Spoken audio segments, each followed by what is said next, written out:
বাংলাদেশের জামালপুর জেলায়, ইন্ডিয়া এবং বাংলাদেশ বর্ডার এলাকায়।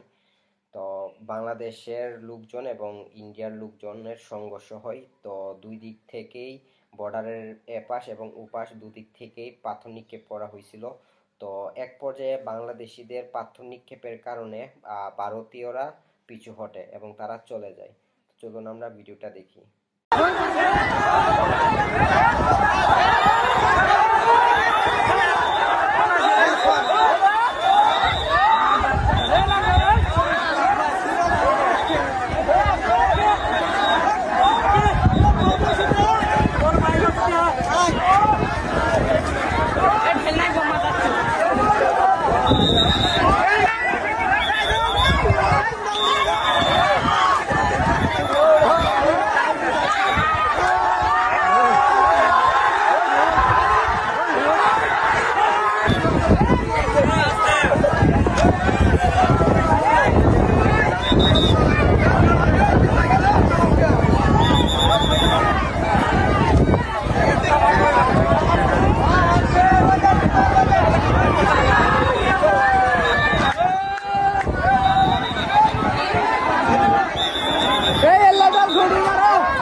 তো দর্শক, আপনারা এতক্ষণ ভিডিওটা দেখলেন।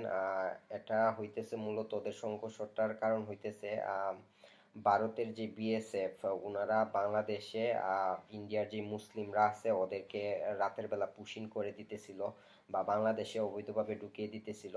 তো এটার জন্যই বাংলাদেশের জামালপুর জেলার যে মানুষগণ আছে বর্ডার এলাকায়, ওনারা ভারতীয়দের উপরে খেপে যায় এবং দুই দেশের মানুষদের মধ্যে একটা বর্ডার ক্রস অবস্থায় সংঘর্ষ হয়েছিল। তো এই ছিল ভিডিও। যদি ভিডিওটি ভালো লেগে থাকে তাহলে চ্যানেলটি সাবস্ক্রাইব করবেন। ধন্যবাদ।